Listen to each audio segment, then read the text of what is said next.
Could end up paying a total of up to 30 performances. He says he joined the club to win trophies and achieve as much as he can as a player. I think it's limitless, to be honest with you. They've proved in recent years how good a team they are and what a great club they are as well. So I've left a great club to come to another great club with great tradition of doing well, and hopefully I can add to that. Who's going to win the fashion stakes between you and David Beckham? Bex is a man in it at the moment, so as I said, he's got his own style and I've got my own style. Have you had much chance to have chats with him, obviously, when you were away with England? Did you discuss the possibility of you coming here? No, our thoughts were totally on England. As I said, we wanted to do well for England, so any kind of club matters were left totally at home. As I said, I see him this morning. His barnet's still not the best, but he was in good spirits. Everybody's always said you've had an old head on young shoulders. The £30 million price tag doesn't bother you at all, does it? No, as I said, I don't make the prices, you know what I mean? So, as I said, the clubs made the prices, and that happened when I was at Leeds, when I left West Ham, and they make the prices, and I don't really take any pressure in that. As I said, I'm grateful that the club has spent that kind of money on me, and I've had the faith to do that from Leeds and from Manchester United. So, as I said, hopefully I can repay them by getting a trophy in the cabinet.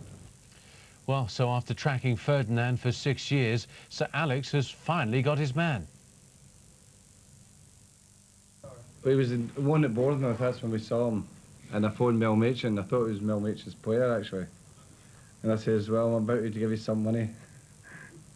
Because Bournemouth would have sold, wouldn't have? He says he's on loan from West Ham.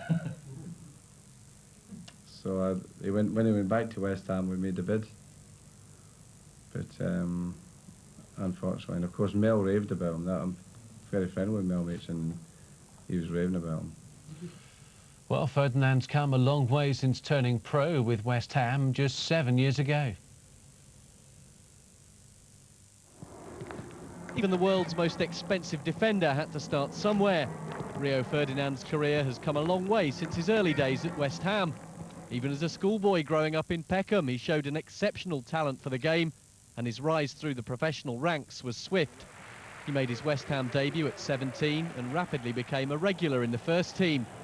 His performances led to international recognition, and those who coached him along the way were full of praise. I think everybody knows how much I rate Rio. I think he's got absolutely everything. You know, he's a good defender. He can run the ball out, he can pass it out, and he can win headers, and he's quick. So he can set up attacks, and I think it is very, very important to any team.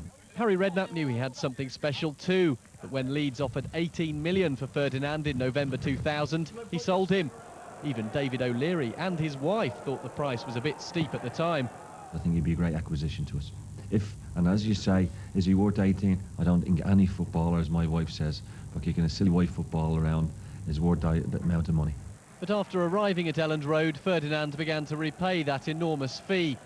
He was part of the Leeds team which reached the semi-finals of the Champions League, and he was one of England's star performers at this summer's World Cup.